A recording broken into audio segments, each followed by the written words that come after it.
பதிலுரை மாண்புமிகு முதலமைச்சர் அவர்கள்.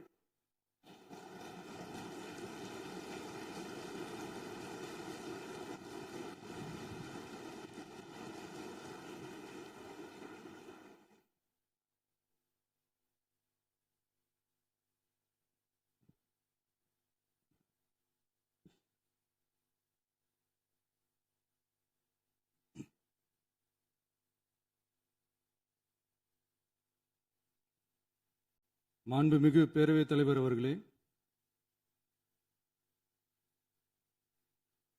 மாபெரும் தலைவர்கள் வழிநடத்திய மாபெரும் வரலாற்று சிறப்பு கொண்ட இந்த சட்டமன்ற பேரவையின் 17வது சட்டமன்ற பேரவைக்கு நம்மையும் நம்ம தமிழக வெற்றி கழகத்தை சார்ந்த சட்டமன்ற உறுப்பினர்களையும் தேர்ந்தெடுத்து அனுப்பின நிரந்தரமாக என் நெஞ்சில் குடியிருக்கும் தாயன்புமிக்க தமிழக மக்கள் அனைவருக்கும் என்னுடைய மனப்பூர்வமான நன்றிகள். 17வது சட்டமன்ற கூட்டத்தொடரின் முதல் ஆளுநர் உரையின் மீதான நன்றி தெரிவிக்கும் தீர்மானத்திற்கு பதிலுரை வழங்க வாய்ப்பளித்த மாண்புமிகு பேரவைத் தலைவருக்கு நம் வணக்கத்தை தெரிவித்துக் கொள்கிறோம். மாண்புமிகு பேரவைத் தலைவர் அவர்களே, இந்த 17வது மாமன்றத்தில் அதிகப்படியான 12 கட்சிகளை சேர்ந்த பிரதிநிதிகள் தேர்ந்தெடுக்கப்பட்டிருக்கும். நாம கொள்கை ரீதியாகவும் நிலைப்பாடு ரீதியாகவும் வேறுபட்டு இருந்தாலும் மக்கள் பணி செய்வதுதான் நம்ம எல்லாருக்கும் பிரைமரியா இருக்கிற ஒரே எய்ம். அந்த வகையில தான் நம்ம எல்லாருமே நம்ம மக்களால் அங்கீகரிக்கப்பட்டு சட்டமன்றத்திற்கு வந்திருக்கிறோம். அதனால நாம கருத்தால் வேறுபட்டாலும் மக்கள் சேவை என்ற நோக்கத்தில் நம்ம மாநிலம் சார்ந்த விஷயங்கள்ல நம்ம எல்லாரும் ஒன்றிணைந்து பயணிச்சா நம்ம தமிழ்நாடு என்னைக்கும் எதிலையும் முதன்மை மாநிலமாக திகழும். ஆளுநர் உரைக்கு நன்றி தெரிவிக்கும் தீர்மானத்தில் பேசின மாண்புமிகு உறுப்பினர்களுக்கு நன்றி. எதிர்த்து பேசினாதான் எதிர்கட்சின்னு ப்ரூவ் பண்ண முடியும்னு நினைச்சுக்கிட்டு பேசின எதிர்கட்சியை சேர்ந்த எதிர்கட்சி தலைவர் உள்ளிட்ட மாண்புமிகு உறுப்பினர்களுக்கும் வணக்கமும் நன்றியும். பதிலுரை வழங்குற அதே நேரத்தில் நம்மளை சட்டமன்ற உறுப்பினராக தேர்ந்தெடுத்த பெரம்பூர் தொகுதி மக்களுக்கு நம்மளோட நெஞ்சார்ந்த நன்றிகள். அதே மாதிரி ராஜினாமா பண்ணிட்டாலும் நம்மளை தேர்ந்தெடுத்த திருச்சி கிழக்கு மக்களுக்கும் இந்த மன்றத்தில் நம்மளோட நன்றியை பதிவு செய்கிறோம். அப்புறம் நம்மளோட அரசியல் பயணத்தை பற்றியும் கொஞ்சம் பதிவு செய்ய விரும்புகிறோம். நாம் ஏதோ ஷூட்டிங்லேருந்து நேராக வந்து சிஎம் ஆன மாதிரியே சில பேர் ஒரு இமேஜ் கிரியேட் பண்ணுறாங்க. அவங்களுக்கு அவங்க ஆசைப்படுற லாங்குவேஜ்லேயே சொல்கிறோம், அது வெறும் ரீல் தான், ரியல் கிடையாது. ஒரு சாதாரண நடிகனாக தான் நம்ம கெரியர் தொடங்குச்சு. அப்புறம் அப்படியே சின்சியராக உழைச்சி மேலே வந்தோம். நம்ம கெரியரில் நாம் மேலே வந்ததுக்கு இந்த விஜய் ஒருத்தன் மட்டுமே காரணம் இல்லை, அவனோட உழைப்பு மட்டுமே காரணம் இல்லை. இந்த விஜயோட உழைப்புக்கும் உயர்வுக்கும் பின்னாடி இருக்கிற ஒட்டுமொத்த தமிழ்நாட்டு மக்களோட அன்பும் அரவணைப்பும் தான் காரணம். ஒவ்வொரு வீட்டில் இருக்க ஒவ்வொருத்தரும் நம்மளை அவங்க வீட்டில் ஒருத்தனா ஏற்றுக்கிட்டது தான் நமக்கு கடவுளும் மக்களும் தந்த மிகப்பெரிய வரம். அதுக்காகவே கடவுளுக்கு சமமான நம்மளோட சொந்தங்களான தமிழக மக்கள் அனைவருக்கும் மீண்டும் மீண்டும் நன்றி. இப்படி நம்மளை தாயன்போடு அள்ளி அரவணைச்ச தமிழ்நாட்டு மக்களுக்கு நாம் எப்படியெல்லாம் துணையாக இருந்தோம், எப்படியெல்லாம் மக்களோட மக்களாக இருந்தோம்னு சொல்கிறேன். 1990ஸ்லேயே ரசிகர் மன்றமாக இருந்தப்பவே மக்களுக்கு துணையாக நிற்க ஆரம்பித்தோம். அதுக்கப்புறம் நற்படி மன்றமாகவும் அதுக்கப்புறம் விஜய் மக்கள் இயக்கமாகவும் மாறி மக்களோட மக்களாக நின்றுகிட்டு இருந்தோம். 2008 ஈழத் தமிழருக்கு ஆதரவாக உண்ணாவிரதம் போராட்டம் செஞ்சோம். போர் முடிவுக்கு வரணும், நம்ம தொப்புள் கூடிய உறவுகளான ஈழத் தமிழர்களுக்கு பாதுகாப்பான நிம்மதியான ஒரு வாழ்வு கிடைக்கணும்னு அன்னைக்கே கோரிக்கை வச்சோம். 2009 ஆரம்பிச்ச விஜய் மக்கள் இயக்கம் வழியா நம்மளோட மக்கள் நல பணிகளை எக்ஸ்டெண்ட் அண்ட் எக்ஸ்பேண்ட் பண்ணிக்கிட்டே வந்தோம். கல்விக்கு துணையா இருந்தோம், சோஷியல் சர்வீஸ் செஞ்சோம், வெள்ள நிவாரணத்தில் துணையா இருந்தோம், கொரோனா காலத்தில் மக்களுக்கு தோள் கொடுத்தோம். விலையில்லா விருந்தகம், குருதியகம், முட்டைப்பால் ரொட்டி திட்டம், விழியகம், பயிலகம், நூலகம், இப்படி பல வழியில மக்களுக்கு துணையா இருந்தோம். அப்புறம் நம்மளோட திரைப்படங்கள்ல நம்மளால முடிஞ்ச வரைக்கும் ஊழல் எதிர்ப்பை சொன்னோம், சமூக நீதியை சொன்னோம், கல்வியை பத்தி சொன்னோம், அரசியலை பத்தி சொன்னோம். அரசியலை பத்தி பேசுனதுனால நம்ம படங்கள் சந்திச்ச இதுவரைக்கும் சந்திக்கிற பிரச்சனையை பத்தி எல்லாருக்குமே தெரிஞ்சதுதான்.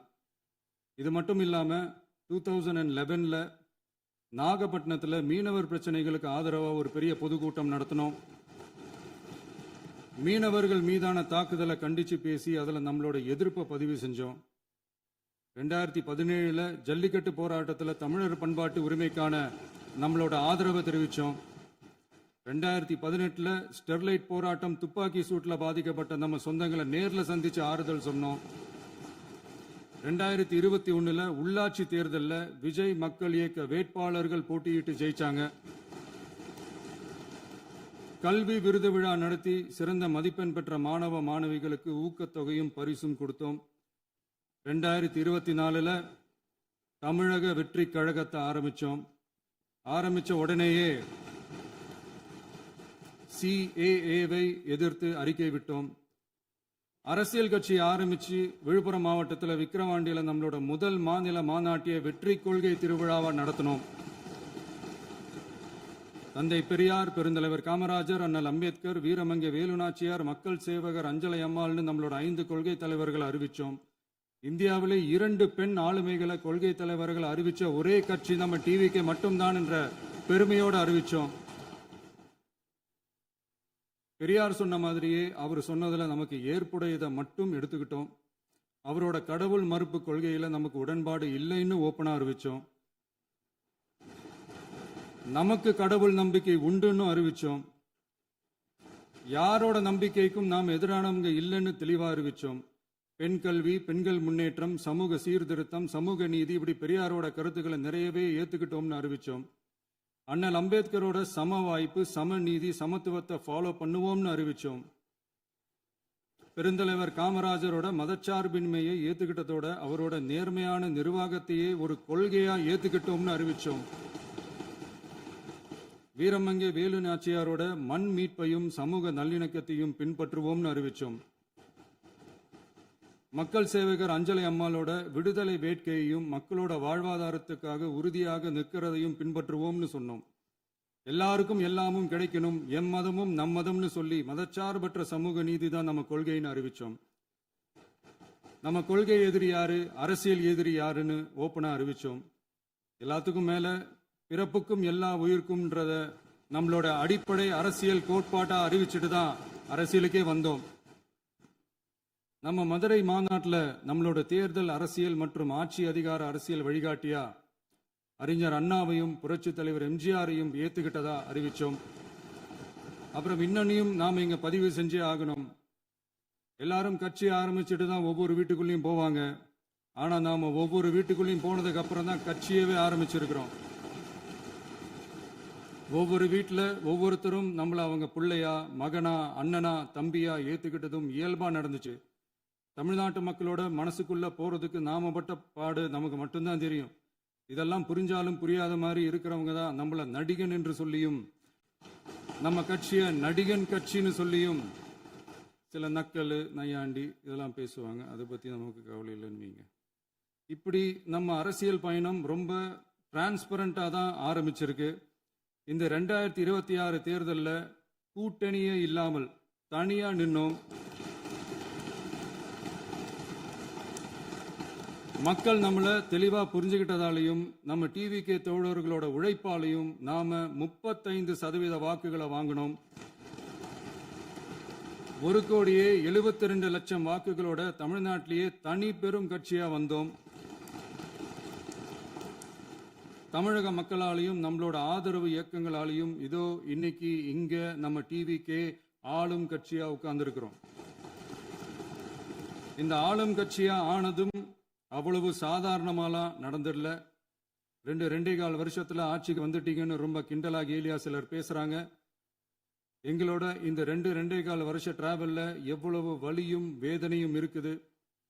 நம்மளோட மக்கள் சந்திப்புக்கே அவ்வளவு இடையூறு, அவ்வளவு தடைகள், ஊர் உலகத்துல யாருக்கும் இல்லாத ஒன்னா நமக்கு மட்டுமேன்னு தனியா ஸ்பெஷலா எக்ஸ்க்ளூசிவா நிறைய நிபந்தனைகள், நெருக்கடிகள், கட்டுப்பாடுகள், நம்மளை சந்திக்க வர்ற மக்களுக்கு சரியான பாதுகாப்பு இல்லாம, நம்ம கூட்ட நிகழ்ச்சிக்கு போதுமான பாதுகாப்பு இல்லாமன்னு இன்னும் வெளியே சொல்ல முடியாத நிறைய சூழ்ச்சிகள் எல்லாத்தையும் தாண்டி தான் நாம் இந்த இடத்துக்கு வந்திருக்கிறோம். But still miles to go. நம்ம டிராவல்ல எல்லாத்துக்கும் முச்சமா நம்மளோட சொந்தங்கள், நம்மளோட உறவுகள், 41 பேர் கரூர் சம்பவத்தில் இழந்த வேதனை எல்லாம் எப்படி சொல்றதுனே தெரியல. நம்ம மனசை விட்டு என்னைக்கும் அந்த வலியும் வேதனையும் நீங்கவே நீங்காது. அதுலேயும் நம்ம மேலேயே பழி போட்ட கொடுமையெல்லாம் இருக்கும் பாருங்க, அதெல்லாம் வேற லெவலுங்க. என்னத்துக்கு அப்படியெல்லாம் செஞ்சாங்கன்னு தெரியல. அரசியல்னா இப்படியெல்லாம் கொடூரமா இருக்கணுமா என்ன? சரி விடுங்க. இந்த விஜய் இவனோட மக்களுக்காக எதையும் தாங்க தயாராகிட்டான். இவ்வளவு பெயின்ஃபுல்லான நம்ம பொலிட்டிக்கல் டிராவல்ல நம்மளோட மிகப்பெரிய ஆறுதலும் பலமும் என்ன தெரியுமா? என் நெஞ்சில் குடியிருக்கும் என்னோட தமிழ்நாட்டு மக்களும், என் உயிருக்கு உயிரான என்னோட தோழர்களும் தான். அவங்களோட பலத்தால தான். அன்னைக்கு 1967 முன்னாள் முதல்வர் மாண்புமிகு அறிஞர் அண்ணா அவர்கள் தலைமையில் அமைஞ்ச சாமானியர்களோட ஆட்சி மாதிரி, 1977 முன்னாள் முதல்வர் மாண்புமிகு புரட்சி தலைவர் எம்ஜிஆர் அவர்கள் தலைமையில் அமைஞ்ச மிக சாமானியர்களோட ஆட்சி மாதிரி, இதோ இன்னைக்கு அதே வரிசையில 2026 சட்டமன்ற தேர்தலில் இந்த விஜயோட தோழர்கள் இடம்பெற்ற ஒரு மிக மிக சாமானியர்களின் ஆட்சி அமைஞ்சிருக்கு. வாகை சூடும் வரலாறு திரும்பி இருக்கிறது. இப்படி ஒரு தீர்ப்பை மக்கள் அளிச்சதுனால தான் தமிழக வரலாற்றில் ஒரு மகத்தான கூட்டணி ஆட்சியை நாம் அமைச்சிருக்கிறோம். இளைஞர்களால என்ன செய்ய முடியும், பெண்களால என்ன செய்ய முடியும்னு கேட்டவங்களுக்கான பதில் தான் இன்னைக்கு அமைஞ்சிருக்கிற நம்ம ஆட்சி. ஒரே ஒரு குடும்பம் மட்டும் முக்கியம்னு சொல்றது நம்மளோட ஆட்சி அதிகார அரசியல் இல்ல. தமிழ்நாட்டில் இருக்கிற ஒவ்வொரு குடும்பமும் முக்கியம்னு சொல்றது தான் நம்ம அரசியல். நம்மளோட ஆட்சி அதிகாரம் அதான் நம்மளோட மனசாட்சி உள்ள மக்களாட்சி. இந்த 2026 தேர்தலில் யாராலும் உடைக்கவே முடியாதுன்னு சொன்ன மதத்தை உடைச்சோம், சாதியை உடைச்சோம், முக்கியமா காசு கொடுத்து ஓட்டு வாங்குற ஒரு நச்சு கலாச்சாரத்தையே சுக்கு நூறா தூள் தூளா உடைச்சிருந்தோம். நாம கிளீன் கவர்னன்ஸ் அண்ட் குட் கவர்னன்ஸ்ல உறுதியா இருக்கிறோம். இப்ப மட்டும் இல்ல, எப்பவுமே இப்படிதான் இருப்போம். இதுல 100% இது உண்மைன்றதுனால தான் பாரம்பரியமான தினத்தந்தி பத்திரிகை ஊழலின் ஊற்றுக்கண் அடைக்கப்படுகிறதுன்னு 16/6/2026 அன்னைக்கு ஒரு தலையங்கமே எழுதியிருக்கு. ஒரு தவறு செய்தால் அது தெரிந்து செய்தால் அவன் தேவன் என்றாலும் விடமாட்டேன் என்று எம்ஜிஆர் அன்று பாடினார். அதை இன்று விஜய் செயலில் காட்டுகிறார்னு அந்த எடிட்டோரியல்ல எழுதியிருக்கு. இந்த நேரத்தில் தினத்தந்திக்கு நம்மளோட நன்றியை தெரிவிச்சுக்கிறோம். அரசியலுக்கு வந்து 2 வருஷம் தான் ஆகுது. உங்களுக்கு என்ன தெரியும், உங்களால என்ன முடியும்னு கேலியா கேட்டவங்களுக்கு தினத்தந்தியோட பதிலை இப்போதைக்கு போதும்னு நினைக்கிறேன். என்னென்னமோ செய்வான்னு சொல்றானே இந்த விஜய், பல வருஷமா இருக்கிற ஒரு பதவி வெறி பிடிச்ச அரசியலை உடைச்சி எப்படி செய்வான்னு நம்ம மக்களை யோசிச்சிருப்பாங்க.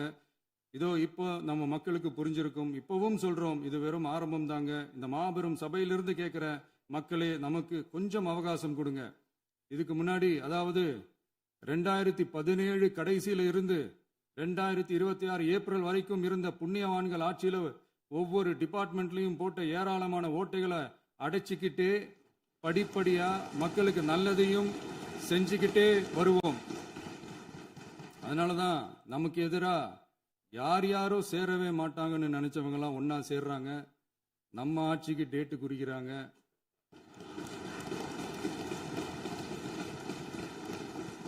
சரி, அவங்கள நம்ம மக்களே பார்த்துப்பாங்க, அதை விடுங்க. நாம ஆட்சிக்கு வந்து சரியா 40 நாள் ஆகுது. அதுக்குள்ள என்ன செஞ்சீங்கன்னு கேட்கிறாங்க. ஒரு லிஸ்ட் ஒன்று சொல்றேன் கேளுங்க. பெண்கள் பாதுகாப்புக்காக சிங்கப்பெண் சிறப்பு படை, 200 யூனிட் வரை கட்டணமில்லா மின்சாரம், போதைப் பொருள் ஒழிப்புக்காக தனிப்படை, குறுவை நெல் சாகுபடியை ஊக்குவிப்பதற்காக 134.83 கோடி சிறப்பு தொகுப்பு திட்டம், வழிபாட்டு தலம், ஸ்கூல், பஸ் ஸ்டாண்டுன்னு அதுக்கு பக்கத்தில் இருக்கிற 717 மதுபான கடைகள் மூடப்பட்டன. அங்க வேலையில் இருந்தவர்களுக்கு வேறு கடைகளில் வேலை, கவனிக்கப்படாமல் விடப்பட்ட அம்மா உணவகங்கள் புதுப்பிக்கப்பட்டன. பத்திரப்பதிவு துறையில் பகல் கொள்ளைக்கு ஃபுல் ஸ்டாப் வைக்கப்பட்டுள்ளது. வருகையில்லா ஆவண பதிவு முறை கொண்டு வர உத்தேசிக்கப்பட்ட செயல்பாட்டில் உள்ளது. அரசு மற்றும் தனியார் மருத்துவமனையில் ஸ்கேன் மையங்களில் கருவுறுவதற்கு முன் மற்றும் பின் ஏற்படும் தவறுகளை கண்காணிக்கவும், மருத்துவ நிறுவனம் முறைப்படுத்தும் சட்ட விதிகள் பின்பற்றப்படுகிறதா என கண்காணிக்கவும், மருத்துவ மற்றும் ஊரக பணிகள் இயக்கத்தின் பயன்பாட்டிற்காக 40 புதிய வாகனங்கள் வழங்கப்பட்டுள்ளது. கூட்டுறவு வங்கியின் ஏழை எளிய மக்கள் வாங்கிய கடனுக்கு முதல் முத்தாய்ப்பாக ரூபாய் 2045 கோடி தள்ளுபடி வழங்கி ஆணையிடப்பட்டுள்ளது. ஒன்றிய அரசிடம் கேட்டுக்கொண்டதற்கிணங்க கடந்த 2 வருடமாக நிறுத்தி வைக்கப்பட்ட இருந்த ஜல் ஜீவன் மிஷன் திட்டம் புதுப்பிக்கப்பட்டு ஜல் ஜீவன் மிஷன் திட்டம் 2.0 நடைமுறைக்கு கொண்டு வரப்பட்டுள்ளது. 18,500 கோடி அளவில் உறுதியளிக்கப்பட்ட காஞ்சிபுரம் மாவட்டத்தில் மைய விரிவாக்க திட்டம், கோயம்புத்தூரில் மின்னணு பொருட்கள் மற்றும் மின்னணு அமைப்புகள் உற்பத்தி திட்டம் மற்றும் திருவள்ளூர் மாவட்டத்தில் காட்டுப்பள்ளி LNT கப்பல் கட்டும் தளம் விரிவாக்க திட்டத்திற்கு ஒப்பந்தங்கள் போடப்பட்டுள்ளன. அனைத்து நிர்வாக நடவடிக்கைகளும் மின்னணு முறையில் மாற்றம் கொண்டு வர நடவடிக்கை எடுக்கப்பட்டு வருகிறது. சட்டவிரோத கல்குவாரி மற்றும் அனுமதியின்றி கனிமங்களை எடுத்துச் செல்வது தடுக்கப்பட்டுள்ளது. பல்வேறு குவாரிகள் சீல் வைக்கப்பட்டுள்ளன. கனிமங்களை கண்காணிப்பது, எல்லைகளை நிர்ணயிப்பது மற்றும் ஆளில்லா விமானம் மூலம் அளவீடு செய்வது போன்றவற்றை செயல்படுத்துவதற்கான பணிகள் மேற்கொள்ளப்பட்டு வருகின்றன. அனைத்து துறைகளிலும் அலுவலர் தலையீடு இல்லாமல் லஞ்ச லாவண்யமற்ற தமிழகத்தை உருவாக்க அனைத்து நடவடிக்கைகளும் முடுக்கிவிடப்பட்டுள்ளது.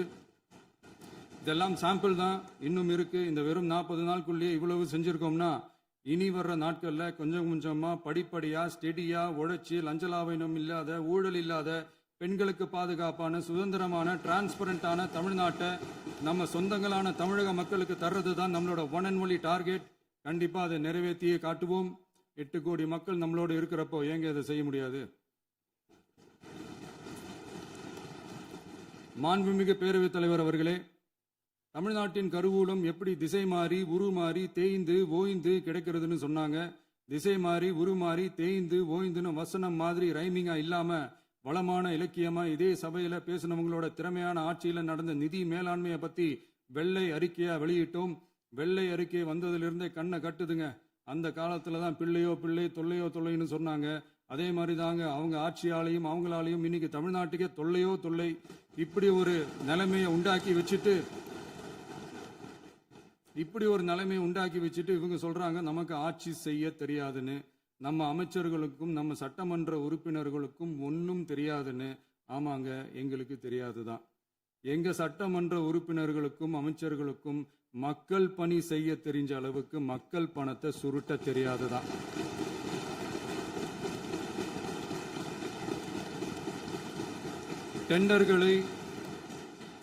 டெண்டர்களை முறைப்படுத்த தெரிஞ்ச அளவுக்கு அதோட ரேட்டை உயர்த்தி ஊழல் செய்ய தெரியாதுதான்.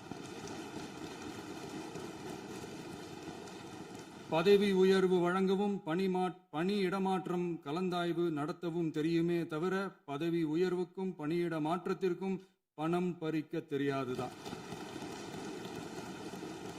புதிய பணியிடங்கள் உருவாக்க தெரியுமே தவிர அந்த பணியிடங்களை பணத்துக்கு விற்க தெரியாதுதான்.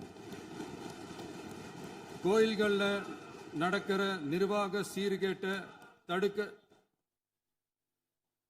நீங்க பேசுங்க, நீங்க கண்டிப்பா பண்ணுங்க.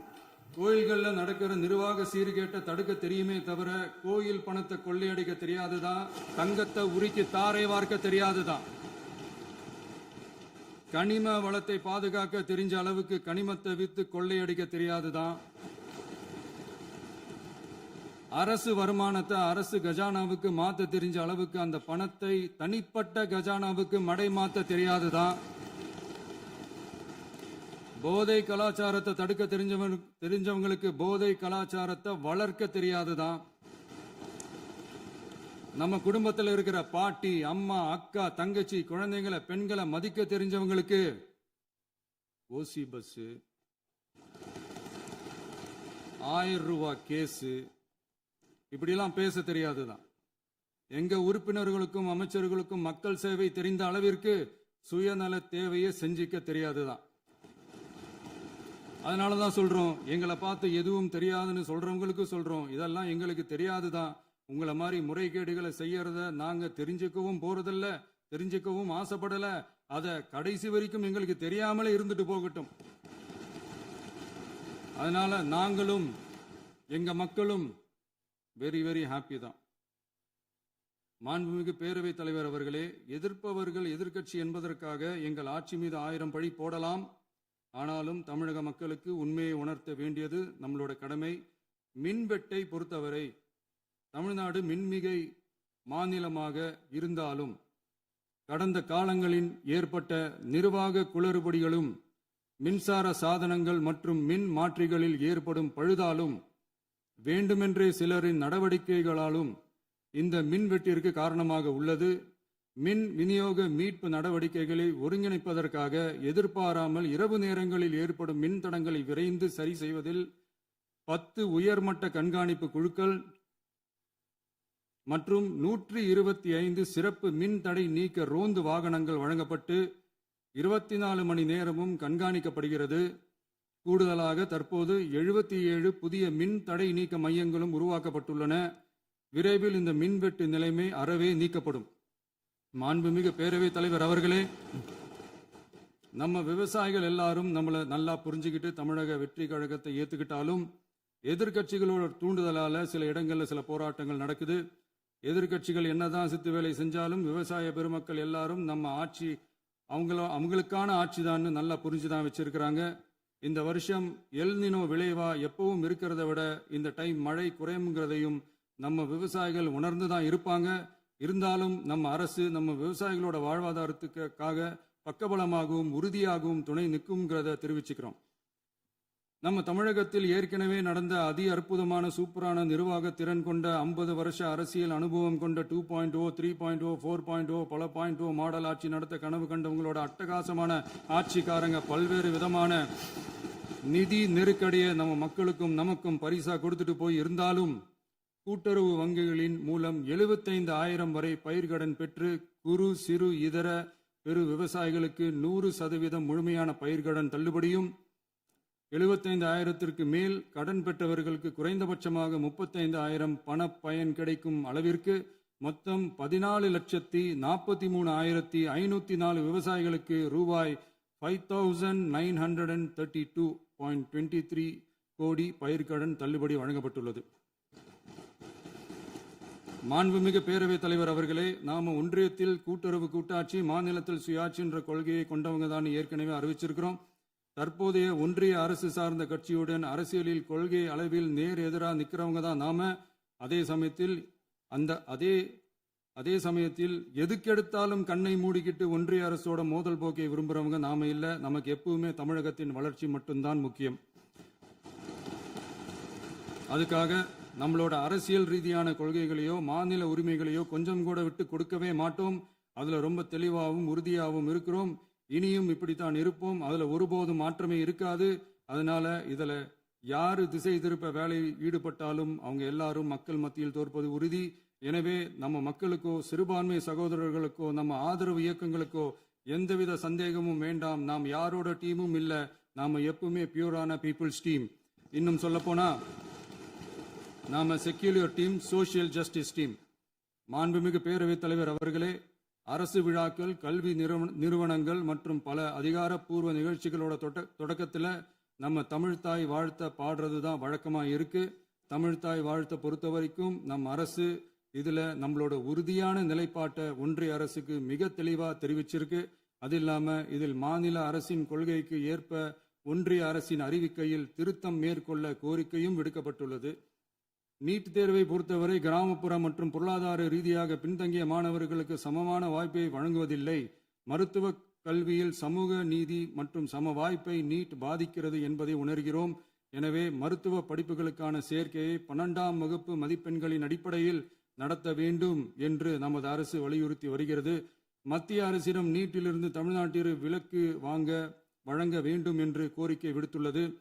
மாண்புமிகு பேரவைத் தலைவர் அவர்களே, பேரறிஞர் அண்ணா அவர்கள் தலைமையிலான அரசு 1968இல் இருமொழி கொள்கையை நடைமுறைப்படுத்தியது. தமிழ் ஆட்சி மொழி, தமிழ் மொழியை பாதுகாப்பது, மாணவர்களுக்கு ஆங்கிலத்தின் மூலம் உலக அளவிலான வாய்ப்புகளை வழங்குவது, எந்த ஒரு மொழியையும் கட்டாயமாக திணிப்பதை தவிர்ப்பது மற்றும் எதிர்ப்பது, நிலத்தின் மொழி மற்றும் பண்பாட்டு அடையாளத்தை பேணுவது என்பதை நம் தமிழக வெற்றிக் கழக ஆட்சி ஏற்றுக்கொண்டுள்ளது. எனவே தமிழ்நாட்டில் தமிழ் ஆட்சி மொழி மற்றும் இருமொழி கொள்கை என்பதில் நமக்கு மாற்று கருத்தே இல்லை. மாண்புமிகு பேரவைத் தலைவர் அவர்களே, கடந்த 11/6/2026 அன்று நடந்த நிதி ஆயோக் கூட்டத்தில் தமிழ்நாடு அரசின் சார்பாக கலந்து கொண்டு வறுமையற்ற தமிழ்நாடு இயக்கம் உருவாக்க தேவையான நிதியையும் தமிழ்நாட்டுக்கு 2 எய்ம்ஸ் மருத்துவமனைகளை தருமாறும், மருத்துவம் மற்றும் பல் மருத்துவ படிப்பிற்கு 12ஆம் வகுப்பு மதிப்பெண் அடிப்படையில் இடங்களை நிரப்புதல் குறித்தும், செயற்கை நுண்ணறிவு தொடக்க நிறுவன வளர்ப்பு மையங்கள் தமிழ்நாட்டில் அமைக்கவும், இளைஞர் திறன் மற்றும் வேலைவாய்ப்பு இயக்கம் செயல்படுத்த வேண்டியும், பெண்கள் தலைமையிலான வளர்ச்சி குறித்தும், மீனவ சமுதாயங்களின் வாழ்வாதாரம் மற்றும் மீன்பிடி படகுகள் மற்றும் மீனவர்களை விடுவித்தல் குறித்து நிரந்தர நடவடிக்கை எடுக்க வேண்டியும், காலநிலை தாங்கும் தன்மை பெருந்திட்டம் 2045 கீழ் விண்வெளி உற்பத்தி மையத்தை தேசிய விண்வெளி உற்பத்தி மையமாக அறிவிக்க கோரியும், தமிழ்நாட்டில் சாலை போக்குவரத்து, நெடுஞ்சாலை மற்றும் ரயில்வே அமைச்சகத்தின் மேம்பாட்டு குறித்தும், அனைத்து கிராமங்களையும் டிஜிட்டல் இணைப்பு வசதி ஏற்படுத்துதல் குறித்தும், கூட்டு குடிநீர் திட்டம் தொடரவும், அரசின் விழாக்களில் தமிழ்தாய் வாழ்த்துக்கான முதலிடத்திற்கான கோரிக்கையும், மேகதாது அணை கட்டுமான நிறுத்தத்தை உறுதிப்படுத்தவும், மாநிலத்தின் மீது மும்மொழி கொள்கையை வற்புறுத்தாமல் புதிய கல்விக் கொள்கையை திணிக்காமல் தமிழகத்திற்கான கல்வித்தொகை ரூபாய் 3284 கோடியை விடுவிக்க கோரியும், ஆண்டுதோறும் 5 லட்சம் இளைஞர்களுக்கு உதவித்தொகையுடன் கூடிய பணியினை தொழில்நுட்ப பயிற்சி வழங்க ஒத்துழைப்பு வழங்குமாறும், ஒகேனக்கல் 3ஆம் கட்ட கூட்டு குடிநீர் திட்டத்திற்கான நிதி ரூபாய் 2283.40 விடுவிக்கவும், வேலை வாய்ப்பு மற்றும் வாழ்வாதாரத்துக்கான உத்தரவாத திட்டத்தின் கீழ் வேலை வாய்ப்புகளை உருவாக்க உடனடி நடவடிக்கை மேற்கொள்ள வேண்டியும் மற்றும் திருக்குறளை தேசிய இலக்கியமாக அறிவிக்குமாறும் தமிழ்நாடு சார்பில் பேசியுள்ளோம் என்பதை தெரிவித்துக் கொள்கிறோம். மாண்புமிகு பேரவைத் தலைவர் அவர்களே, அண்டை மாநிலங்களுடனான நட்புறவு ஒரு மாநிலத்தின் வளர்ச்சிக்கும் நாட்டின் ஒற்றுமைக்கும் மிகவும் அவசியமானது. தமிழ்நாடு தனது அண்டை மாநிலங்களுடன் நதி நீர் பங்கீடு, பொருளாதாரம், கல்வி, கலாச்சாரம் மற்றும் போக்குவரத்து துறைகளில் நல்லுறவை பேணி வருகிறது.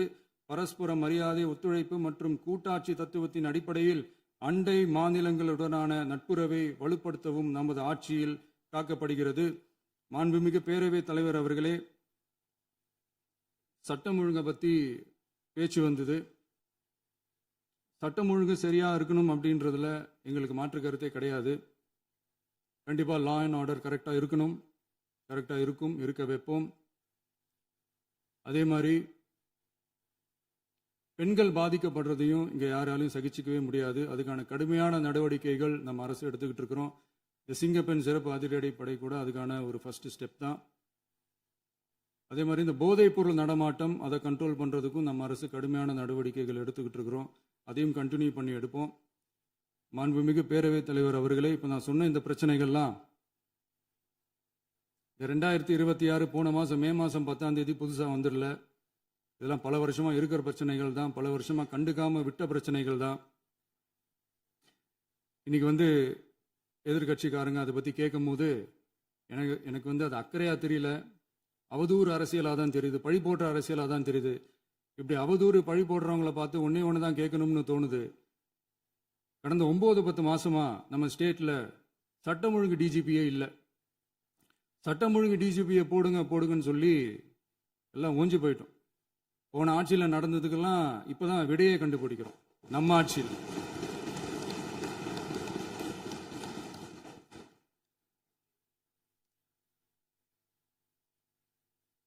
இந்த போதைப் பொருள் நடமாட்டம்லாம் தாறுமாற அப்படியே பரவி கொட்டி கிடக்குது. இதெல்லாம் இனிஷியல் ஸ்டேஜ்லயே யார் கண்ட்ரோல் பண்ணியிருக்கணும்? போலீஸ் டிபார்ட்மெண்ட் அப்போ யார் கையில் இருந்தது? இத்தனை கேள்வி நம்மளை பார்த்து கேட்குறாங்களே, ஒரே ஒரு கேள்வி தான் நான் கேட்கணும்னு தோணுது. போலீஸ் டிபார்ட்மெண்ட்டை கையில் வச்சுக்கிட்டே பிகினிங்லேயே இனிஷியல் ஸ்டேஜ்லேயே இந்த போதைப் பொருள் நடமாட்டத்தை ஏன் கண்ட்ரோல் பண்ணலை? மனசாட்சி உள்ளவங்க இந்த பிரச்சனையெல்லாம் ஏன் நடக்குதுன்றது அவங்களுக்கே நல்லா தெரியும். இன்னைக்கு சட்டம் ஒழுங்கை பற்றி கேள்வி கேட்கக்கூடாதா அப்படின்னா தாராளமாக கேட்கலாம். இது ஜனநாயக அரசு, மன்னராட்சிலாம் கிடையாது, மனசாட்சி உள்ள மக்களாட்சி. அதனால கேள்வி கேட்கலாம், எல்லாருக்கும் எல்லா உரிமையும் உண்டு. விமர்சனம் செய்யலாம், எல்லாருக்கும் எல்லா உரிமையும் உண்டு.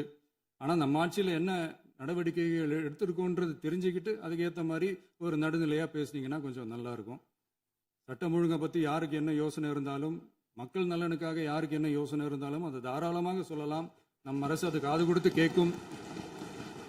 ஆனால் நம்ம அரசினுடைய நிர்வாகத்திறன் அதை பற்றி பேசுறவங்களுக்கு இந்த ஊரடிச்சு உலையில போட்டு ஊழல் மேல ஊழலா செஞ்சுக்கிட்டு அதுலேருந்து தப்பிக்கிறதுக்கு பேர் தான் நிர்வாகத்திறன் அப்படின்னு சொன்னா, அப்படிப்பட்ட ஒரு ஊழல் செய்யற நிர்வாகத்திறனை நம்ம அரசு ஒரு நாளும் செய்யாது.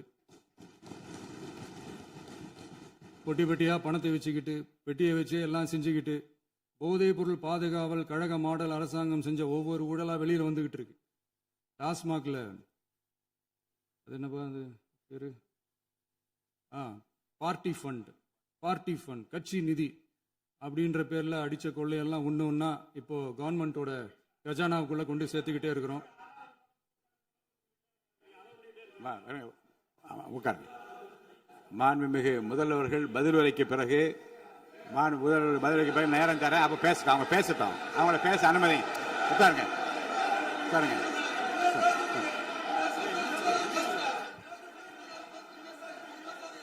மாண்புமிகு அலோவ் பண்றேன் உட்காருங்க. மாண்பு உறுப்பினர்கள் நீங்க இங்க உட்காருங்க. அமைதியா உட்காரு. நீங்க எல்லாம் உட்காருங்க. உட்காருங்க. மாண்புமிகு நீங்க எல்லாரும் உட்காருங்க. அமைதியா உட்காருங்க. இருங்க. உட்காருங்க. அப்புறம் நீங்க என்ன உட்காருங்க. நான் கொடுப்பேன். உட்காருங்க. நான் பாயிண்ட் ஆஃப் ஆர்டர் கொடுங்க. நான் கொடுக்குறேன். உட்காருங்க.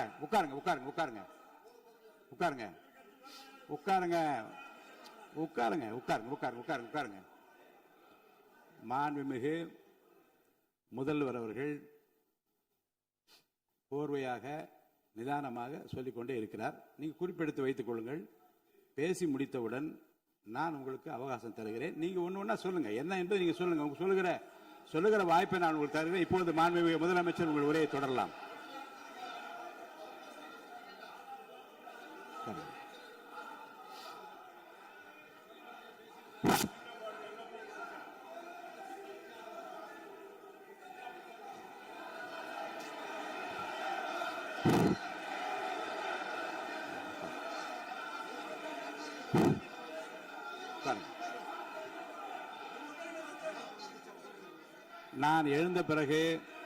நான் எழுந்த பிறகு உட்கார்றதுதான் முறை. உட்காருங்க.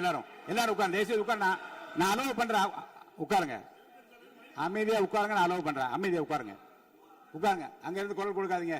உட்காருங்க.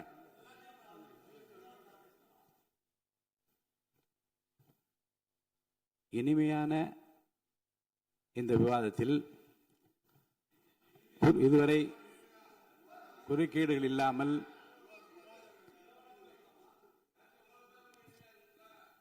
கொஞ்சம் அமைதியா இருங்க. மாண்புமிகு முதல்வர் அவர்கள் பேசி முடித்தவுடன் பாயிண்ட் ஆஃப் ஆர்டர் கேட்டிருக்கேன். நான் அனுமதிக்கிறேன். எதிர்கட்சி தலைவருக்கு மட்டும் நான் அனுமதி தருகிறேன். அவர் எழுந்து பேசலாம். மாண்பு முதலமைச்சர் நீங்க கண்டினியூ பண்ணி முடிக்கலாம். நீங்க எல்லாரும் எழுந்துச்சீங்கன்னா சரி வராது. உட்காருங்க. நான் சொல்லியிருக்கேன். உட்காருங்க.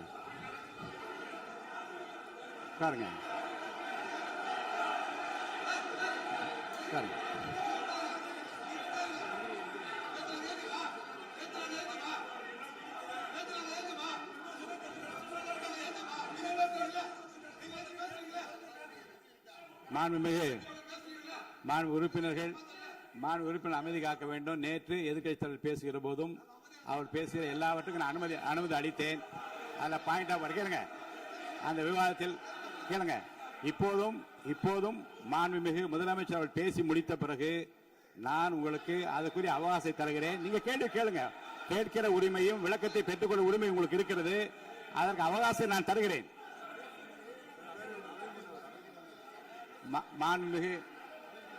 மாண்புமிகு உறுப்பினர் அமருங்க. நான் என் தீர்ப்பை சொல்லுகிறேன். மாண்புமிகு முதலமைச்சர் அவர்கள் பேசி முடித்தவுடன் எதிர்க்கட்சி தலைவருக்கு அந்த வாய்ப்பை நான் தருகிறேன். நிச்சயமா அந்த கேள்வி கேட்கலாம். உட்காருங்க. எல்லாரும் முன்னவர் பேசுங்க.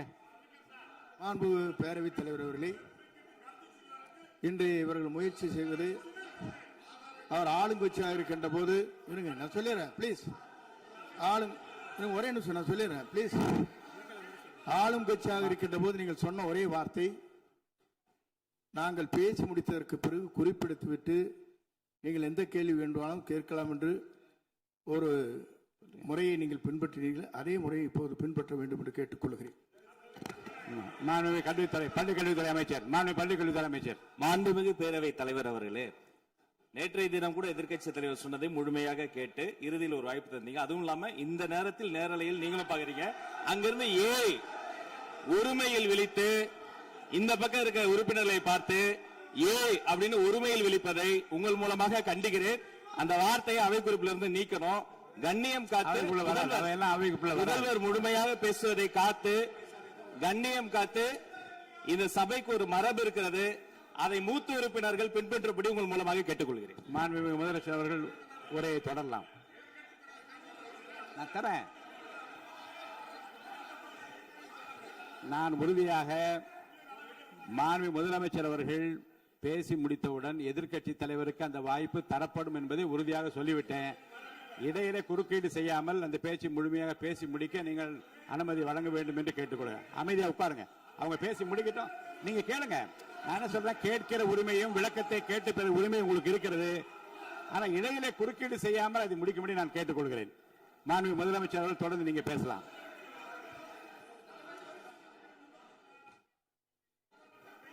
எதிர்க்கட்சி தலைவர் அவர்கள் உங்கள் கட்சியினுடைய உறுப்பினரை அமைதிப்படுத்த வேண்டும் என்று நான் கேட்டுக்கொள்கிறேன். உங்களுக்கு வாய்ப்பு தரவில்லை என்றால் அவர் எழுந்து நிற்பதில் நியாயம் இருக்கு. வாய்ப்பு தரப்போகிறேன். மாண்புமிகு முதலமைச்சர் அவர்கள் பேசி முடித்தவுடன் உங்களுக்கு வாய்ப்பு தரப்படும். அது வரைக்கும் உங்களுடைய உறுப்பினரை அமைதி காக்க நீங்கள் தான் பார்த்துக் கொள்ள வேண்டும். மாண்புமிகு அவை முன்னவர். மாண்புமிகு பேரவைத் தலைவர் அவர்களே, அவர் அப்போது சொன்னது வேறு, இப்போது நடந்து கொள்கிற முறைகள் வேறாக இருக்கிறது. அன்றைக்கு அவர் சொல்லுகிற போது அமைச்சர் அத்தனை பேரும் பேசி முடித்ததற்கு பிறகு உங்களுடைய கருத்துக்கள் ஏதாவது தெரிவிக்கலாம். இப்போது பின்பற்றினால் நன்றாக இருக்கும். நீங்கள் அதற்காகத்தான் சொன்னீர்கள். முதலமைச்சர் பேசியதற்கு பிறகு எதிர்க்கட்சி தலைவர் அவர்கள் பேசுவதற்கு வாய்ப்பளிக்கிறோம் என்று சொல்லியிருக்கிறார்கள். ஆகவே அந்த வாய்ப்பை நீங்கள் இல்ல அது பதில் சொல்லணும்னு கேட்டிருக்காங்க. பதில் சொல்லணும் சொல்லியிருக்காங்க. பதில் சொல்லினா தங்க பிரச்சனை இல்ல. அப்படி இல்ல. ஆகவே இல்ல நேற்றைய தினம் நீங்கள் அப்படி பேசிக் கொண்டது ஆறாவது இல்ல. நேற்றைய தினம் நீங்கள் பேசுகிற போது ஆறாவது குறுக்கிட்டார்களா? நீங்கள் பேசுகிற போது யாருமே குறுக்கிடவில்லை. நீங்க எவ்வளவு பேசினீர்கள், எவ்வளவு வார்த்தைகள் பேசினீர்கள் என்பதெல்லாம் எங்களுக்கு தெரியும். யாருமே அதில் குறுக்கிடவில்லை. இது முதலமைச்சர், எங்கள் முதலமைச்சர் எதிர்க்கட்சி தலைவர் பேசுகிறவர் யாரும் குறுக்கிட வேண்டாம் என்று சொன்னார்கள். அதை நாங்கள் பின்பற்றினோம். ஆனால் இன்றைக்கு நீங்கள் பின்பற்றவில்லை என்பதால் வேதனையாக இருக்கிறார். முன்னவர் நேற்று எதிர்க்கட்சி தலைவர் பேசுகிற போது அடுக்கடுக்காக குற்றச்சாட்டுல வைத்தார். இப்போ அதற்குரிய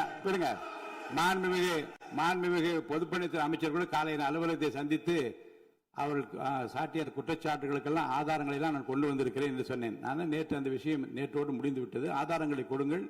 தக்க நேரத்தில் இதை பற்றி சொல்ல வேண்டிய நேர்ந்தால் நான் இதெல்லாம் ஆய்வு செய்து உரிய நேரத்தில் அவை குறிப்பிட்டு ஏற்றுவதற்கு முன்பாக அவரிடம் காட்டி அதற்கு பிறகு அதை பற்றி முடிவெடுக்கும் என்று நான் சொன்னேன். இப்போதும் சொல்லுகிறேன், மாண்புமிகு முதலமைச்சர் அவர்கள் பேசிக் கொண்டிருக்கிறார். பேசி முடிக்கட்டும். எதிர்க்கட்சி தலைவருக்கு உறுதியாக நான் வாய்ப்பு தருவேன். அவர் கேள்விகளை முன்வைக்கலாம், விளக்கங்களை பெறலாம். இப்போதைக்கு பேரவைத் தலைவர் என்ற முறையில் என்னுடைய முடிவு இதுதான். அவையில் இருக்கக்கூடிய உறுப்பினர்கள் அமரும்படி நான் கேட்டுக்கொள்கிறேன். நான் முதலமைச்சர் அவர்கள் பேச வேண்டிய போ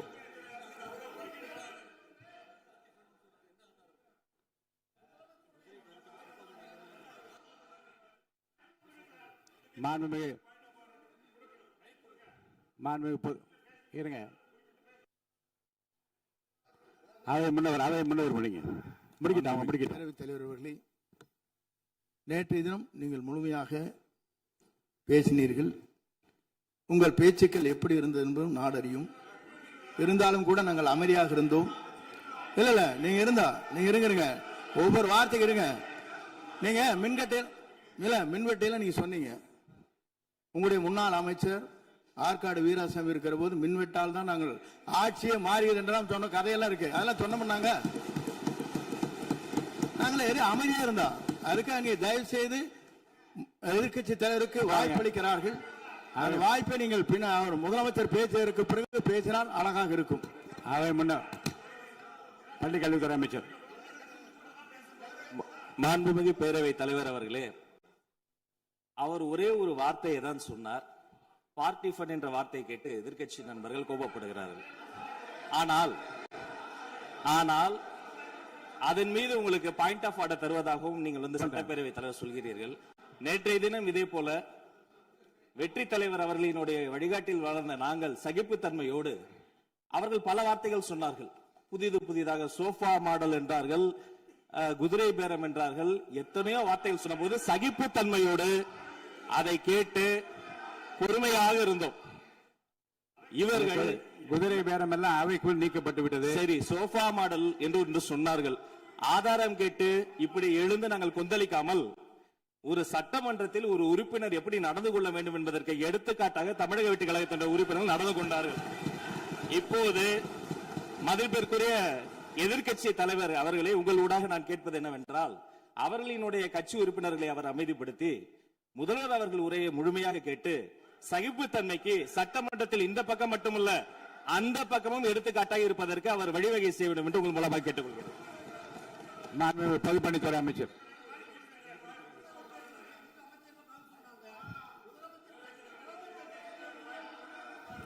மாண்புமிகு பேரவைத் தலைவர் அவர்களே, திராவிட முன்னேற்ற கழகம் முதல் நாளில் இந்த சபையுடைய மரபையும் பாரம்பரியத்தை பற்றியும் நமக்கு வகுப்படுத்தார்கள். அந்த மரபுப்படி எங்களுடைய தலைவருடைய வழியில் இந்த சட்டசபையுடைய நிகழ்வுகளில் நாங்கள் கலந்து கொண்டிருக்கிறோம். நேற்றைய எதிர்க்கட்சி தலைவர் பேசும்பொழுது எவ்வளவோ வார்த்தைகள் உண்மைக்கு புறம்பாக சட்டத்திற்கு எதிராக ஒரே நிமிஷம் பேசுறேன். சட்டத்திற்காக பேசும் பொழுது நாங்கள் அமைதியாக இருந்தோம். ஒரு 2-3 முறை தான் வந்து அவரு பேசும்போது மினிஸ்டர்கள் நின்னாங்க. ஆனா இன்னைக்கு மாண்புமிகு முதலமைச்சருடைய முதல் உரை, கடந்த 4 நாட்களாக திராவிட முன்னேற்ற கழகம் முதலமைச்சர் ஏன் பேசலன்னு சொல்லிட்டே இருந்தாங்க. இன்னைக்கு பேச ஆரம்பிச்ச உடனே அவர் சொன்ன வார்த்தை பார்ட்டி ஃபண்ட் சொன்னார். எந்த பார்ட்டின்னு சொல்ல. ஆனா அந்த வார்த்தைகள் சொல்லி முடிஞ்ச உடனே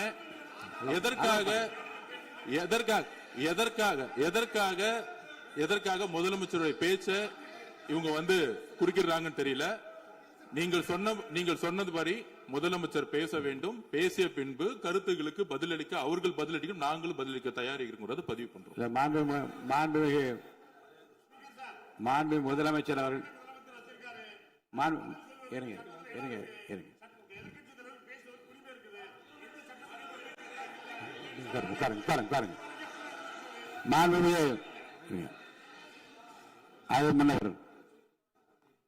மரபு இருக்கிறது, எப்போது வேணும் பாயிண்ட் ஆஃப் ஆர்டர் இருக்கலாம். இருந்தாலும் கூட நீங்க அந்த மரபை நீங்க கடைபிடித்தீங்களா உங்க ஆட்சியில?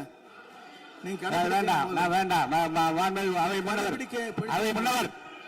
முன்னவர் முன்பு எப்படி நடந்தால் என்பதை பற்றியோ முன்பு நடந்த நிகழ்வுகள் பற்றியோ நீங்கள் சொல்லி மீண்டும் இந்த அவையினுடைய மாண்பை குறைக்க வேண்டாம் என்று நான் கேட்டுக்கொள்ள வேண்டாம். இப்போது உள்ள பிரச்சனை, மாண்பு முதலமைச்சர் அவர்கள் தன்னுடைய பேச்சை உறுதி செய்து முடிக்க வேண்டும். அவர் முடித்த பிறகு எதிர்க்கட்சி தலைவருக்கு நான் நிச்சயமாக வாய்ப்பு தருவேன். அவர் கேள்வி கணைகளை தொடுக்கலாம், சந்தேகங்களை கேட்கலாம், விளக்கம் தருவதற்கு மாண்பு முதலமைச்சர் அவர்கள் தயாராக இருக்கின்ற அமைதியாக அமரும்படி நான் கேட்டுக்கொள்கிறேன்.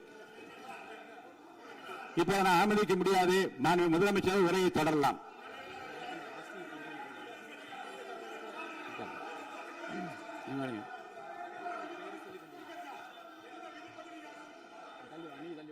மாண்புமிகு உறுப்பினர் ஆஸ்டின் உங்க இடத்துல போய் உட்காருங்க. மாண்புமிகு உறுப்பினர் ஆஸ்டின், நீங்க ஒரு மூத்த உறுப்பினர், சபை விதிகளை நன்கு தெரிந்த ஒரு உறுப்பினர், நீங்க போய் இடத்துல உட்காருங்க. முதல்ல மாண்புமிகு முதலமைச்சர் அவர்கள் உரையை தொடரலாம். இப்போது எந்த விதமான பாயிண்ட் ஆஃப் ஆர்டர்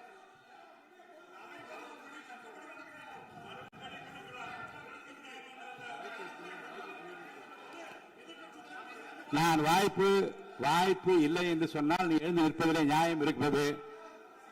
உட்காருங்க. வாய்ப்பு உறுதியாக எதிர்க்கட்சி தலைவருக்கு பாயிண்ட் ஆஃப் ஆர்டர் மட்டுமல்ல, உட்கார்ந்து அவர் பேசிய பேச்சுக்கள் என்னென்ன இருங்க, என்ன என்ன என்ன என்ன என்ன உங்களுக்கு சந்தேகம் இருக்கிறதோ வினாக்கள் இருக்கிறதோ அதை நீங்க கேட்கலாம். அவர் பதில் சொல்வதற்கு தயாராக இருக்கிறார். பேசி முடிக்கின்ற வரை அமைதி காக்கும்படி உங்களை நான் கேட்டுக்கொள்கிறேன். மாண்புமிகு எதிர்க்கட்சி தலைவர் முழு ஒத்துழைப்பை நீங்கள் தர வேண்டும் என்று நான் எதிர்பார்க்கிறேன்.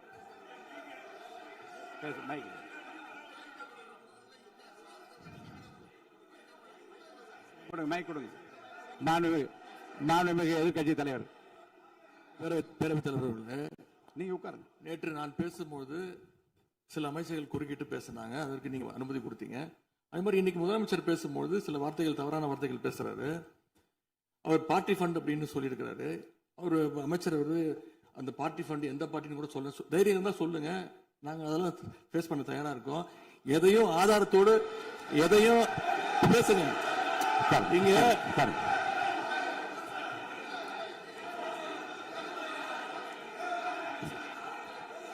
அது மாதிரி பேரவைத் தலைவர் அவர்களே, நேற்று நான் பேசி முடிஞ்சோடனே நீங்க அவை முடிஞ்சிருச்சுன்னு சொல்லிட்டீங்க. நாங்கெல்லாம் வீட்டுக்கு போயிட்டோம். வீட்டுக்கு போய் டிவி போட்டு பார்த்தா அங்க இன்னொரு அமைச்சர் இன்னும் பதில் சொல்லிட்டே இருந்திருக்கிறாரு. அதற்கெல்லாம் நாங்க இப்ப என்ன பதில் இது, என்ன மரபு இது? நீங்க இப்ப பேசிக்கிட்டே இருப்பீங்களா? நாங்க அதை பார்த்துக்கிட்டே இருக்கணுமா? அதே மாதிரி இன்னைக்கு முதலமைச்சர் அவர்கள் பேசும்போது நாங்களும் அமைதியா கேட்டுட்டு தான் இருந்தோம். ஆனா சில கருத்துக்கள் அவர் பேசும்போது அதை நாங்க அனுமதிக்க முடியாது. ஆதாரத்தோடு ஏதாவது பேசணும்னா, குற்றச்சாட்டுகள் சொல்லும் போது ஆதாரத்தோடு சொன்னீங்கன்னா அதை நாங்க ப்ரூவ் பண்றதுக்கு தயாராக இருக்கு. மாண்புமிகு உறுப்பினர் அவர்கள் இருங்க. நேற்று மாண்புமிகு எதிர்க்கட்சி தலைவர்கள் பேசியதும் மாண்புமிகு பொதுப்பணித் தலைவர்கள் பேசியதும் ஆதாரம் இல்லாமல் பேசக்கூடாது என்று நான் சொன்னேன். ஆய்வு செய்து நீக்கப்பட வேண்டியது நீக்கும் என்று சொன்னேன். இப்போது மாண்புமிகு முதல்வர் அவர்கள் பேசி முடிக்கட்டும். நீங்கள் கூறிய கருத்துப்படி அதில் ஆதாரங்கள் இல்லாத குறிப்பாக இருந்தால் அதை நீக்குவதற்குரிய உரிமை எனக்கு இருக்கிறது. ஆய்வு செய்து நான் நடவடிக்கை எடுப்பேன். இப்போது மாண்புமிகு முதலமைச்சர் அவர்கள் பேசலாம். இந்த டாஸ்மாக் மாதிரியே பல டிபார்ட்மெண்ட்லயும் மறுபடியும் சொல்றேன், கட்சி நிதின்ற பேர்ல அடிச்ச கொள்ளைய ஒன்னா கவர்மெண்டோட கஜானாக்குள்ளேயே கொண்டு சேர்த்துக்கிட்டே இருக்கிறாங்க. இப்பவும் சொல்றேன், மக்கள் பணத்துல இருந்து ஒரு பைசா கூட தொடமாட்டோம், தொடவும் விடமாட்டோம், தொட்டா விடமாட்டோம். இதுக்கு முன்னாடி தொட்டவங்களையும் விடமாட்டோம்.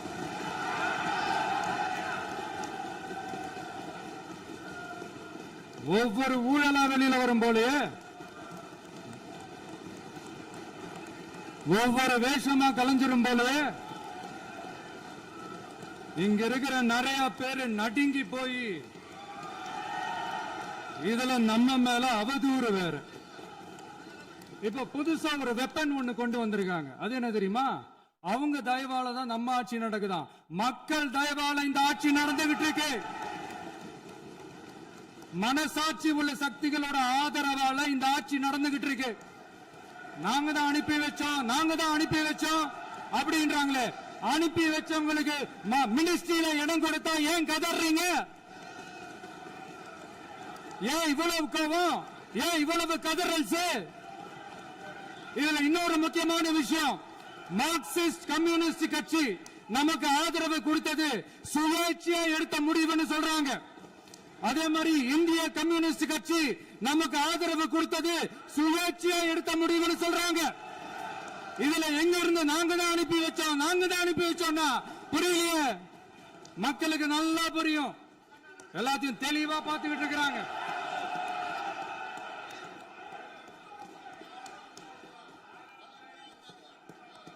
முதலமைச்சர் கண்டினியூ பண்ணலாம். முதலமைச்சர்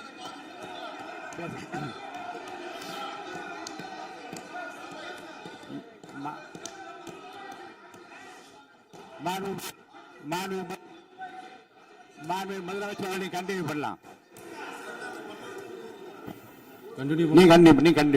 நீ கண்டினியூ பண்ணலாம்.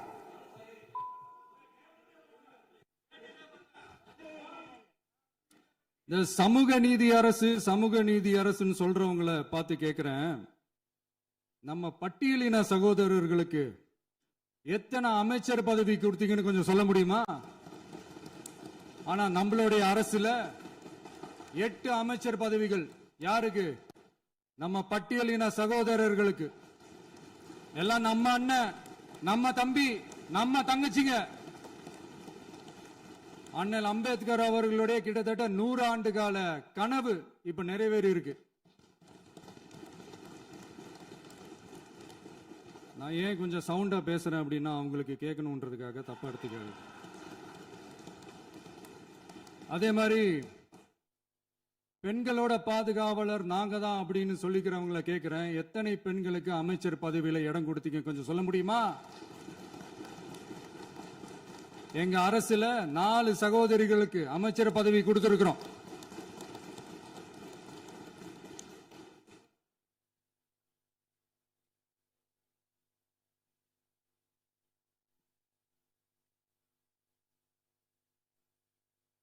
அதனால மக்களால் நிராகரிக்கப்பட்டு மக்களால் அகற்றப்பட்டவங்களுக்கு ஒன்னே ஒன்னு சொல்லிக்கிறோம், தப்பே செய்ய மாட்டோம், ஊழலே செய்ய மாட்டோம், நேர்மையா தான் இருப்போம், நியாயமா தான் இருப்போம் அப்படின்னு சொல்றவங்களால மட்டும்தான் கூட்டணி ஆட்சி அமைக்க முன்வரும். ஆட்சியிலையும் பங்கு அதிகாரத்திலையும் பங்கு கொடுக்க முன்வரும். ஊழல்லையே ஊறி போனவங்களால இந்த கூட்டணி ஆட்சியோ ஆட்சியிலையும் பங்கு அதிகாரத்திலையும் பங்கு கொடுக்க முன்வராது. மெஜாரிட்டி இருந்தாலும் தரமாட்டாங்க, மெஜாரிட்டி இல்லைனாலும் தரமாட்டாங்க. கேட்டா ரெடிமேடா ஒரு பதில் ஒண்ணு வச்சிருப்பாங்க, கூட்டணி ஆட்சியை மக்கள் விரும்ப மாட்டாங்கன்னு. அதே மக்கள் தான் இப்ப அவங்கள பார்த்து சிரிக்கிறாங்க. நான் பதவி ஏத்த அன்னைக்கு கொஞ்சம் டைம் அவகாசம் கேட்டேன். எதுக்கு கேட்டேன்? நிதி நிலைமைலாம் கொஞ்சம் மோசமா இருக்குது, அதெல்லாம் கொஞ்சம் சரி செஞ்சுக்கிட்டு படிப்படியா கொஞ்சம் கொஞ்சமா நான் கொடுத்த வாக்குறுதிகள்லாம் செயல்படுத்துவேன், அதுக்காக கொஞ்சம் டைம் அவகாசம் கேட்டேன். நான் ஏதோ வேற எதுக்காகவோ வேற யாருக்காகவோ ஏதோ அவகாசம் கேட்ட மாதிரி. அடுத்து இங்க சபையில இல்லாதவங்களை பத்தி பேச வேண்டாம்னு நினைக்கிறேன்.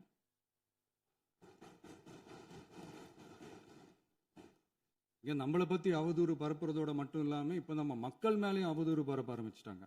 மக்கள் நமக்கு ஓட்டு போட்டது தப்பான், குடும்பம் குடும்பமா நமக்கு ஆதரிச்சது தப்பான். இது இப்ப இல்ல, நான் சொல்றது எம்ஜிஆர் அவர்கள் காலத்திலிருந்தே. அப்பவே அவர் ஜெயிச்சப்போ அதே மக்களை தப்பு தப்பா பேசுறது. மக்கள் என்ன பண்ணிட்டாங்க, எம்ஜிஆர் என்ன பண்ணிட்டாரு, எம்ஜிஆர் என்ன இது பண்ணிட்டாரு. 50 வருஷமா ஒரே டெக்னிக்கா.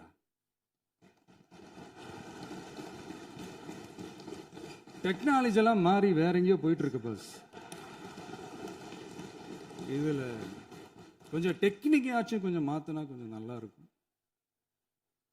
அதனால மக்களுக்கு யூஸ்ஃபுல்லா இருக்கிற மாதிரி இந்த ஆக்கப்பூர்வமான கருத்துக்களோ ஆக்கப்பூர்வமான யோசனைகளோ இருந்தா சொல்லுங்க, அதை நாங்க டெஃபரெண்டா எடுத்துக்கிறோம். ஆனா அதை விட்டுட்டு இந்த நக்கல் நையாண்டி சம்பந்தம் இல்லாத பேச்சு இதெல்லாம் பேசிட்டு அப்புறம் முதல்வர் பதில் சொல்லல, முதல்வருக்கு பதில் சொல்ல தெரியல அப்படின்னா அப்புறம் என்ன சோஃபா மாடல் ஆட்சியா? அது என்னன்னு புரியறதுக்கே எனக்கு ரொம்ப நாள் ஆச்சு. இந்த sofa set, table chair, teapoy, furniture பிசினஸ்லாம் வேற எங்க வெளியில போய் பண்ண சொல்லுங்க. அப்படி அந்த பிசினஸ் தான் பண்ணணும்னா நிறைய பிசினஸ் பண்ற மாதிரி வெளியில போய் பண்ண சொல்லுங்க, இங்க சட்டசபைக்குள்ள வேணாம். அதனால ஆக்கப்பூர்வமான கருத்துக்கள் இருந்தா சொல்லுங்க, டெஃபினட்டா அது சரியா இருந்தா நாங்க ஏத்துக்கிறோம். எனக்கு ஒரு குட்டி கதை ஒன்று ஞாபகம் வருது, சொல்லாமா? ஒரு ஊர்ல ஒரு பெரியவர் வெயில் ரொம்ப ஜாஸ்தியா இருக்குன்னு சொல்லிட்டு கண்ணுக்கு மேல கை வச்சுக்கிட்டு இப்படி சுத்தி முத்தி தேடிக்கிட்டு இருந்தாராம். அப்ப கூட இருந்த ஒரு சின்ன பையன் என்ன தேடுறீங்க அப்படின்னு கேட்டானா. அதுக்கு அந்த பெரியவர் சொன்னாரா, அது ஒண்ணு இல்ல தம்பி, உங்க அப்பா இங்கதான் இருப்பாருன்னு சொன்னாங்க, அதான் தேடிக்கிட்டு இருக்கேன், எங்க உங்க அப்பாவையா காணோம்?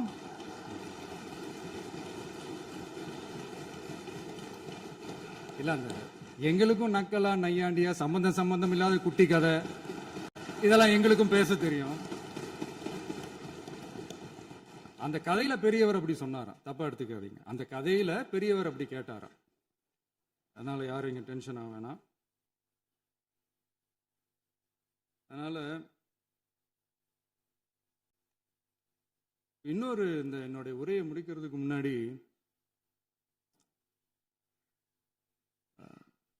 போயிட்டாங்க, பேசலாமா? உங்க கருத்துக்களை நீங்க முழுமையாக மன நிறைவோடு பேசலாம். டிவியில பார்ப்போம். சரி, அதான் 5 நிமிஷம் பேசுனதுக்கே கொளத்தூரி இந்த ஆட்டம் அடிச்சு பேசுனா அப்புறம் என்ன பண்றது? கடைசியா நான் இந்த உரையை முடிக்கிறதுக்கு முன்னாடி ஒரு முக்கியமான ஒரு விஷயம் பத்தி சொல்லணும். ஆளுநர் உரை அன்னைக்கு இந்த தமிழ் தாய் வாழ்த்துக்கு அப்புறம் தேசிய கீதம் பாடினது தப்பு, தேசிய கீதம் 2 முறை பாடினது தப்பு, அப்படி ஒரு நிகழ்வு இதுக்கு முன்னாடி இந்த சட்டசபையில நடந்ததே கிடையாது, அந்த மரபையே மாத்திட்டீங்க, இப்படி ஒரு பெரிய ஒரு போர் மாதிரி எதிர்கட்சியை சார்ந்தவங்கலாம் சொன்னாங்க இல்லையா. அந்த மாநில உரிமை போராளிகளை, அந்த மரபு காக்கிற உரிமை போராளிகளை ஒரே ஒரு கேள்விதான் கேட்கணும். 2021 ஆகஸ்ட் 2 ஞாபகம் இருக்கா? Centenary celebration of Tamil Nadu legislature. அந்த ஃபங்க்ஷன்ல நம்ம முன்னாள் முதலமைச்சர் கருணாநிதி அவர்களோட கலைஞர் அவர்களுடைய கலைஞர் அவர்களுடைய புகைப்படத்தை மாண்புமிகு குடியரசுத் தலைவர் திறந்து வைக்கிற ஒரு ஃபங்க்ஷன். அந்த ஃபங்க்ஷன்ல national anthem followed by Tamil Thai Vazhthu அப்படின்னு அறிவிச்சது ஞாபகம் இருக்கா? அதாவது தேசிய கீதத்துக்கு அப்புறமா 2வது முறையா, நோட் திஸ் பாயிண்ட் மாண்புமிகு பேரவைத் தலைவர் அவர்களே, ப்ளீஸ் நோட் திஸ் பாயிண்ட். தேசிய கீதத்துக்கு அப்புறம் 2வது முறையாக தமிழ் தாய் வாழ்த்து பாடப்படும் அப்படின்னு சொன்னது ஞாபகம் இருக்கா? அதுவும் முத்தமிழ் அறிஞர் அப்படின்னு சொல்ற நம்ம கலைஞர் அவர்களுடைய அந்த புகைப்படம் வெளியிட்டு விழாவில் அவர் இருந்த இதே சபையில தமிழ 2வது இடத்துக்கு தள்ளினது யாருன்னு ஞாபகம் இருக்கா? அது மட்டும் இல்ல, அந்த தேசிய கீதத்தை நாட்டுப்பண் நேஷனல் ஆந்தம்னு சொல்லி அதே ஃபங்க்ஷன்ல கடைசியா ஃபங்க்ஷன் முடியும் போது செகண்ட் டைம் தேசிய கீதம் பாடினதும் ஞாபகம் இருக்கா? இதே அவையில் தான், அது அவை குறிப்பிலும் இருக்கிறது, இதே அவையில் தான் நடைபெற்றது. இந்த தக்க நேரத்தில் இந்த ஆதாரங்களை அளித்த மாண்பு முதல் அவர்களுக்கு நன்றியை தெரிவித்துக் கொள்கிறேன். டவுட் இருந்தா இந்த புக்கை பார்த்து தெரிஞ்சுக்கலாம். அதனால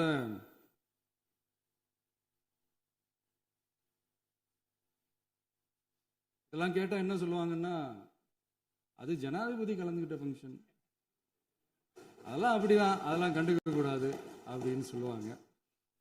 இதே மாதிரிதான் பேசுறது ஒண்ணு, செய்யறது ஒண்ணு, பேசுறது ஒண்ணு. இதெல்லாம் மக்கள் பார்த்துக்கிட்டு இருக்காங்க. எலெக்ஷனுக்கு முன்னாடி தான் அப்படி செஞ்சுக்கிட்டு இருந்தாங்க, இப்போ எலெக்ஷனுக்கு அப்புறம் அதே தான் செய்யறாங்க. இந்த விஜயையும் சாமானியர்களின் உண்மையான சமூக நீதி அரசையும் அவமானப்படுத்துறதுக்கு தான் அவங்களோட அந்த பொலிட்டிக்கல் சீனியாரிட்டி அது பயன்படுத்துது போல. சரி, செய்யட்டும், நல்லா செய்யட்டும். இப்போ ஆனாலும் நம்மளுடைய மாநில உரிமை, மொழி உரிமை, உத்தம உத்தரர் போல வேஷம் போடுற எதிர்கட்சிக்கு ஒன்றை மட்டும் ஆணித்தரமாக சொல்றோம். உங்களை மாதிரி தமிழ்னு சொல்லிக்கிட்டு, மொழி, பண்பாடு, கலாச்சாரம்னு சொல்லிக்கிட்டு ரெட்டை வேஷம் போடுறவங்க நாங்க கிடையாது. உலகெங்கும் வாழும் என் தமிழ் சொந்தங்களுக்கு நம்முடைய உத்தரவாதம் தமிழ் தான் எங்க உயிர் நாடி அப்படின்றத மறக்க மாட்டோம். இப்பவும் சொல்றோம், மாநில உரிமையில எப்பவும் உறுதியா இருப்போம். அதே சமயத்துல அரசியல் வேற, ஒன்றிய மாநில அரசுகளுக்கு இடையே இருக்கிற நிர்வாக அணுகுமுறை வேற. இதுல நாங்க ரொம்ப தெளிவா இருக்கிறோம். அதனால எங்களுக்கு பாடம் எடுக்கிறதா நினைச்சுக்கிட்டு உங்க வேஷத்தை நீங்களே கொஞ்சம் கொஞ்சமா கலைச்சிக்கிட்டே வரீங்க, மறந்துடாதீங்க. அப்புறம் நேத்து எதிர்கட்சி தலைவர், மாண்புமிகு எதிர்கட்சி தலைவர் பேசும்போது நிறைய பேசினாங்க. அதுல ஒண்ணு மட்டும், அரசு சொல்றதா நினைச்சுக்கிட்டு நம்மளை இன்டைரக்டா ஈவில் அப்படின்ற அந்த வார்த்தையை யூஸ் பண்ணாங்க. எனக்கு ஒண்ணு தான் சொல்லணும்னு தோணுது. ஈவில்ஸ்னு டெவில்ஸ் பேசக்கூடாது.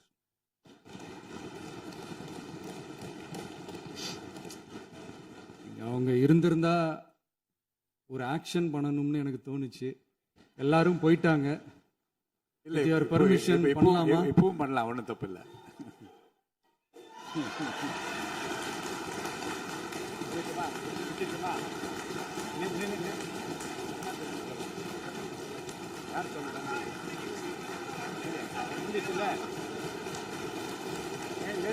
சொல்லட்டுமா?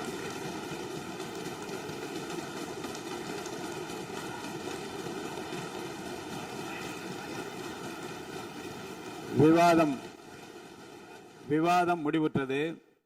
மாண்புமிகு உறுப்பினர்கள் முன்மொழிந்த திருத்தங்கள் வலியுறுத்தப்படுகின்றனவா என்று அறிய விரும்புகிறேன்.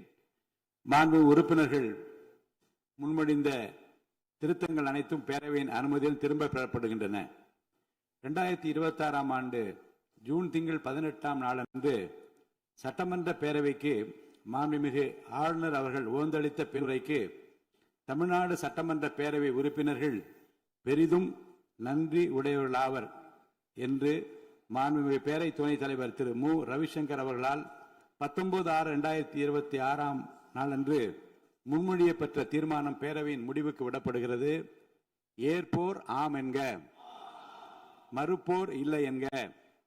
ஏற்போரே அதிகம் என்று கருதுகிறேன். ஏற்போரே அதிகம். தீர்மானம் நிறைவேறியது. அரசினர் தீர்மானம். பேரவை மீண்டும் கூடும் நாள் குறிப்பிடப்படாமல் ஒத்திவைக்கப்பெறும் தீர்மானம். மாண்புமிகு பேரவை முன்னவர் அவர்கள்.